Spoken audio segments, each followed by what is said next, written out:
extra bases, and that would have tied up the baseball game. I am so glad that Ryan Spilboards is here tonight to talk about Brenton Doyle, since you played center field. Doyle rules, by the way. I know. Doyle rules. Okay.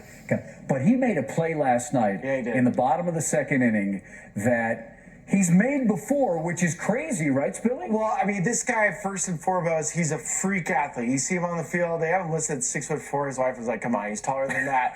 He's long, he's lanky, he's fast. He's already like blowing up StatCast models. And I think when you're watching a play like last night, it's not just skill set, it's technique. And what I love about this play is how it builds up. So there's so much behind a play like this. When you're watching it go through, you're going, okay, cool.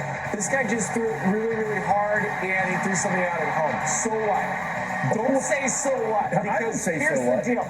You have to get behind the baseball. You have to use your body. You have to use inertia.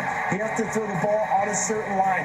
There's so much technique involved in a play like this that when you watch it back in fast speed and then slow motion, you realize there's a lot of things going on. So watch. First off, he sets up behind the baseball. That's first and foremost. You have to get behind the baseball.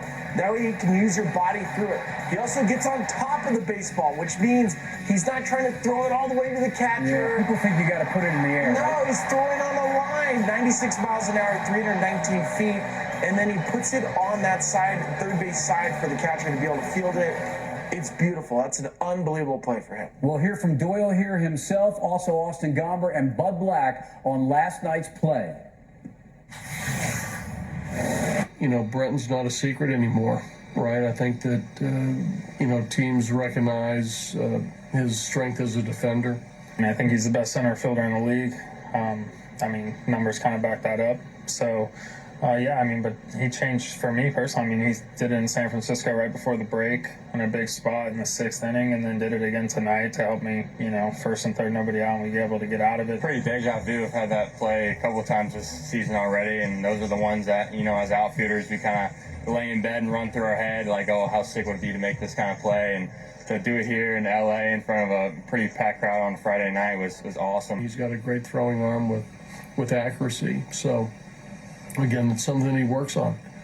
And he knows the value of center field defense, and he takes a lot of pride in that. So that's good to see.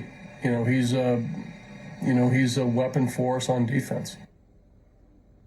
So, Spilly, question for you. Is Doyle the leader in the clubhouse at this point for the Gold Glove in center field in the NL? He's up there because there's a lot of guys up here. Yes, I mean, you think about the assists, second among National League center fielders. He doesn't really have the same body of work, but he was a co-defensive player of the month in July. He also had 6 defensive runs saved in July, which was a rookie record. So he's doing humongous things. I think he's got a legit shot, but